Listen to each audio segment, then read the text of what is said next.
So Rutherford's discovery gives us a model of the atom as a mechanical system.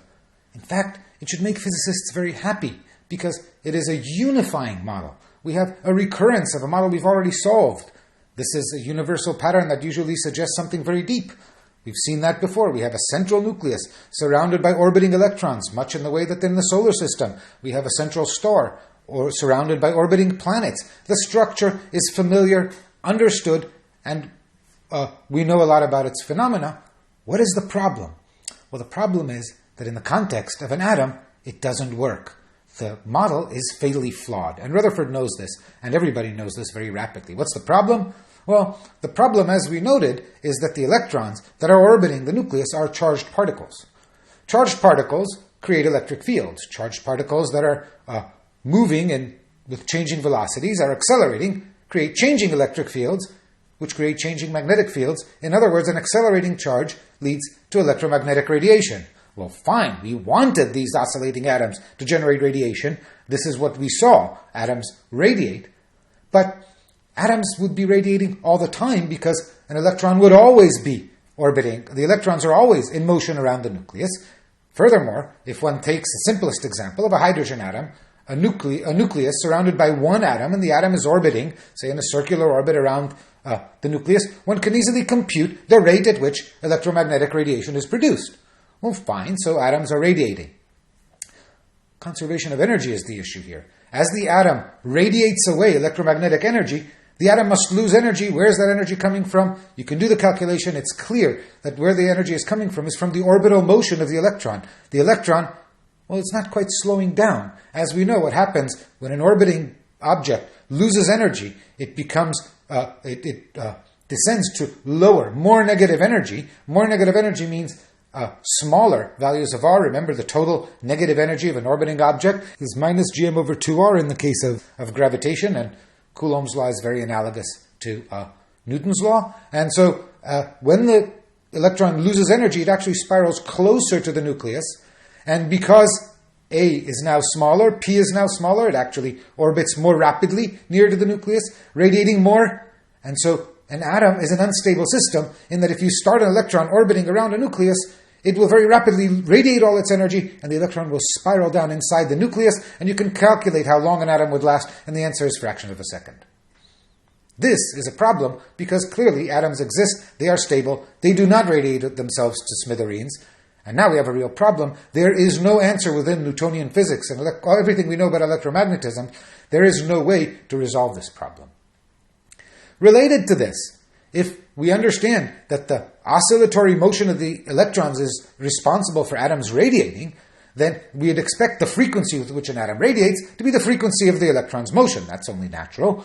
But the frequency with which an electron orbits is known to us. It follows Kepler's law that we've become familiar with. And if as an electron orbits at different values of A, it will radiate with different frequencies P. But we only detect that atoms seem only to radiate or only to absorb radiation at discrete, specific values of P. It's as if there were only discrete, specific values of A at which an electron were allowed to orbit. So maybe an electron is on rails in some sense as it orbits the nucleus. It's not allowed to orbit, unlike planets. They don't orbit through empty space. There's some internal structure that constrains the electrons to only orbit at specific values of A. These are the kinds of ideas that are floating around turn of the 20th century physics. At the same time that the leading minds in physics are puzzled by this bizarre behavior of atoms and their spectra, other sort of chinks, other problems, other experimental puzzles are discovered that again cannot be understood by the Newtonian physics with all of the additional 2.5 centuries of details that people have been filling in. One involves the behavior of light. So remember, Newton had conjectured that light was a stream of particles, and there were green light particles and red light particles and yellow light particles. And Young had definitively shown that Newton was wrong by observing that light waves exhibit interference. You can shine two light beams on some detector, and under suitable circumstances there will be less light at the detector than there would be with each of the two light beams separately. Particle beams don't subtract in that way. Wave phenomena exhibit interference. So we definitively know that light is a wave. But under some circumstances, in particular in the details of the spectrum of a black body as observed by Planck at the turn of the century, and 5 years later in a phenomenon known as the photoelectric effect that we won't get into the details of. It is discovered that under some circumstances, a beam of monochromatic light, light of a given color, behaves as though it were a stream of particles.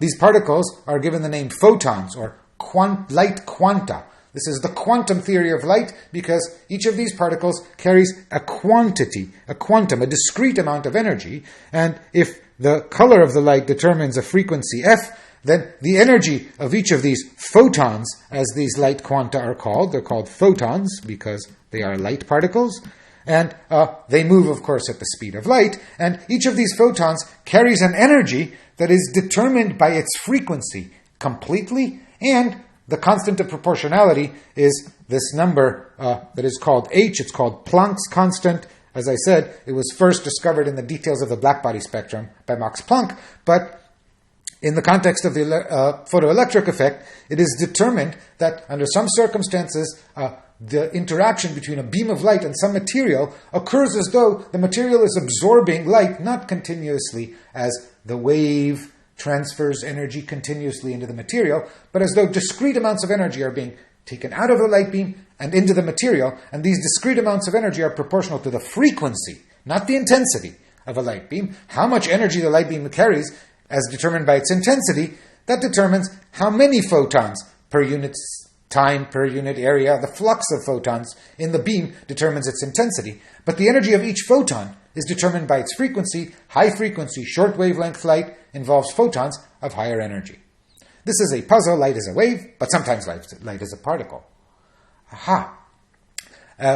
Even more confusing development occurs about 20 years later when American physicists Davison and Germer show that under suitable circumstances, electrons, certainly particles, localized objects with a particular position in space and a mass, electrons sometimes behave as though they were waves. In other words, sometimes you can shine two beams of electrons on a detector and find less electrons in some places and more in others than you would with either of the two beams on its own. So electrons, under some circumstances, behave as waves.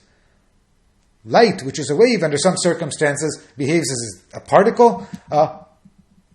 Newtonian physics has no room for these, any of these dualities, and the theory that resolves them all, a beautiful and to this day rather puzzling theory called quantum mechanics, requires us to completely rearrange our understanding of the universe at every level, and yet, of course, does not invalidate all of Newton's results about the motions of the planets, because, like all good physical theories, it does not invalidate what worked in the previous theory. But at a philosophical intrinsic level, we have to redo all of our understanding of science. We are not going to do a thorough job of understanding quantum mechanics. That would take more than the entire length of this course, I fear. But let's see some of the outcomes, some of the conclusions that people draw.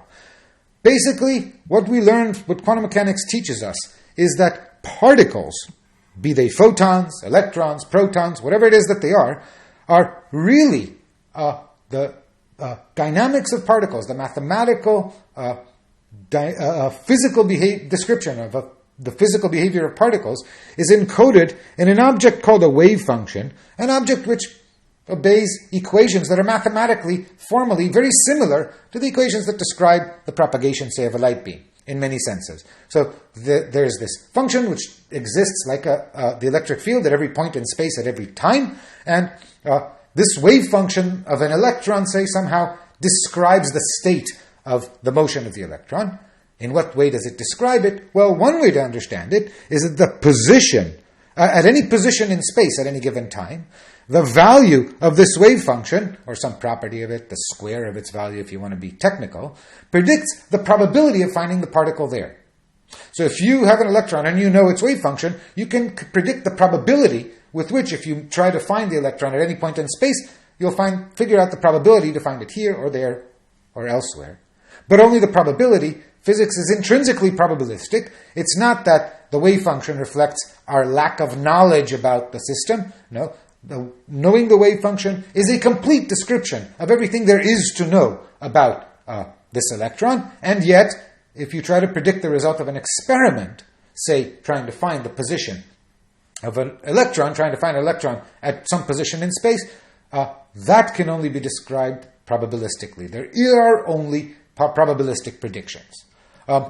This wave function behaves like a wave. It has a wavelength and a frequency. Its frequency is related to the energy of the particle. Its wavelength is related to the momentum of the particle. And the relation is that the wavelength is this infamous constant of Planck's divided by the momentum. So high momentum particles, something moving fast, has small values of the momentum. Remember that h is a very small number. So for example, even if I am moving very slowly, my mass is so large that when you remember that p is m times v, no matter how small my velocity, my macroscopically huge mass means that my wavelength, h divided by mv, is very, very small indeed, smaller than an atomic nucleus. You will not detect the quantum effects of my wavelength or the fact that there is an issue of probabilistic limitations on predicting where I am here. And that is quite definite. Classical physics describes very well large objects whose masses and energies and momenta relative to the Planck constant are very large. When does a wave description describe light? Well, we said that a light beam is a stream of photons. The energy of a photon was Planck's constant times the frequency. If there is a high energy flux, high intensity beam, that means there are lots and lots and lots of photons. Under those circumstances, the discreteness, the fact that the energy is being carried in these small discrete packages, is irrelevant if you have high intensity light. The energy within each photon is small compared to the actual energy carried by the beam. But beams of very small numbers of photons, there you will have quantum behavior of light, and very small microscopic particles will exhibit these strange quantum behaviors. What are the consequences of this? Well, as I said, I'm not going to teach a class in quantum mechanics. There are very good classes that other people teach on quantum mechanics. How does this resolve the issue of the structure of an atom in spectra? Well, see, the mathematical description of the wave function, the equation that determines the wave function of an electron and atom, is at least formally very similar to the equation that determines, say, the waves that can propagate along a string. And remember, a string oscillated at particular frequencies. In similar way, it turns out that the frequencies with which this wave function oscillates within an atom, it's a three-dimensional version of the same problem, are indeed discretized. If you solve the problem for the hydrogen atom, which is quite simple, you find that the energy levels, the energies, the frequencies of these wave functions for the hydrogen atom are proportional. There are a whole slew of allowed discrete energy levels, and the energies are given by some constant called the Rydberg constant. It is not the same old Kepler constant that we had before, nothing to do with the solar system. Divided by n squared, the energies are all negative. These electrons are bound. This is set up so an electron at infinity has energy 0, and an electron can have energy minus k over 4, minus k over 9, etc. Larger values of n involve higher and higher values of the energy, closer and closer to 0. So all the values are negative. The most negative value is negative k, and then negative k over 4, etc., all the way closer and closer to 0. Now, so this tells us why an electron does not spiral into the nucleus. Once it gets to what is called the ground state, the lowest energy state, energy negative k, that's the lowest energy the electron can have. It can no longer radiate. In fact, at any of these energy levels, an electron is not able to radiate because these are those rails, the sort of fake rails. They're not really rails on which particles move. They're wave manifestations of a similar idea. And when an electron is in a particular state, it does not radiate. To radiate, conserving energy. The process by which an atom interacts with radiation, it turns out, is that a single atom either emits or absorbs a single photon.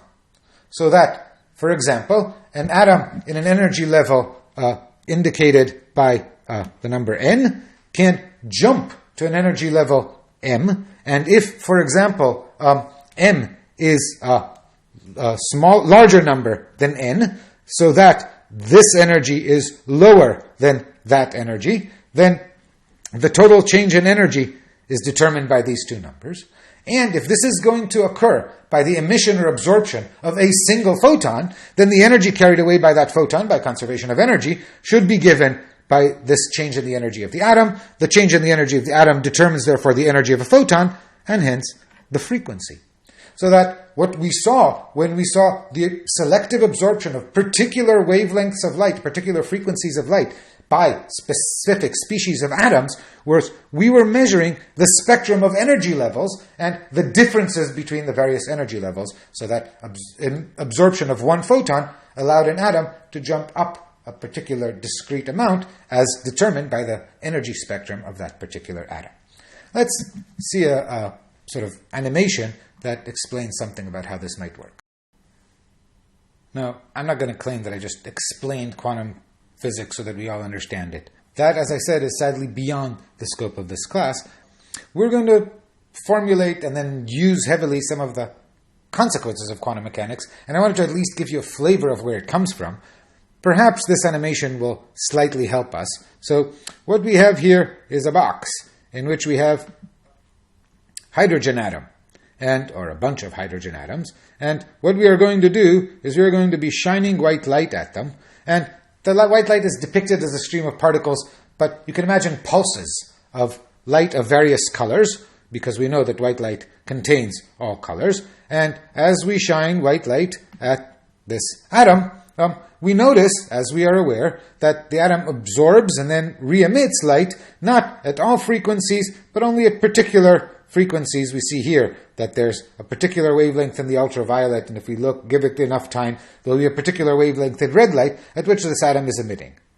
Well, how do we explain this, you ask? Well, here are some possible theoretical models, and let's see what they would predict. So, Thomson's model, known as a plum pudding, has light negatively charged electron moving within some complicated matrix of distributed positive charge, and presumably the motion of the electron has resonant frequencies, just as the string that was excited by the bow had resonant frequencies, and when light shines upon it, only if light hits it with the appropriate resonant frequency, the electron will oscillate and then re-emit the light at the frequency with which it is oscillating. And this again explains why an atom, you could attempt to construct such a model, and this would explain why an atom would absorb and emit radiation at discrete spectra if you could construct a suitable mechanical model of the interior of the atom.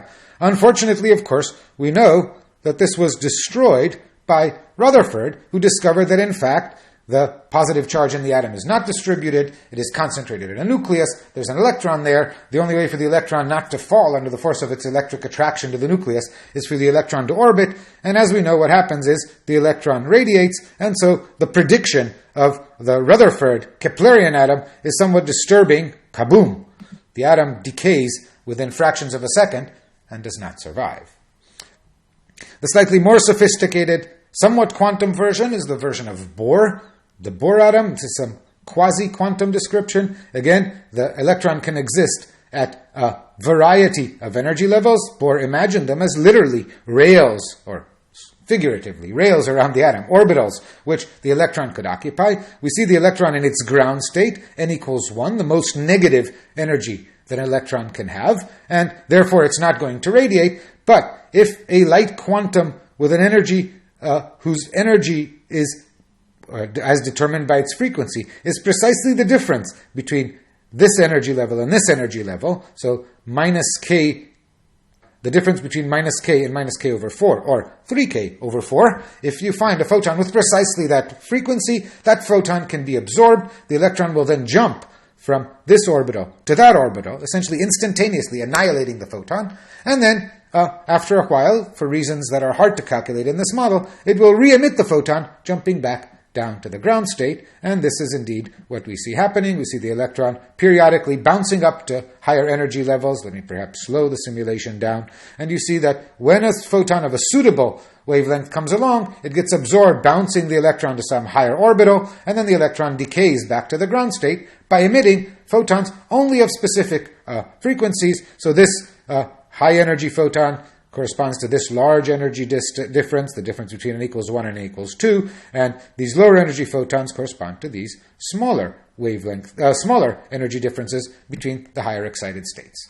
And of course, if a photon came along with sufficient amounts of energy, it could knock the electron completely out of the atom, so there will be a maximum energy above maximum frequency. If you have light with frequency above that, it can just knock the electron completely out of the atom and ionize it. And we'll see that that too is indeed true. A more sophisticated quantum mechanical picture, the Schrödinger atom, the electron is described by this wave function. This is some representation of the wave function. The probability of the electron being at any particular position is how brightly blue the screen is at that point, and emission or absorption of a photon can excite the electron from one state of the atom of its wave function to a different wave function, and then it decays back into the ground state. For us, the differences between these are a little bit too subtle for the level of distinction that we are making.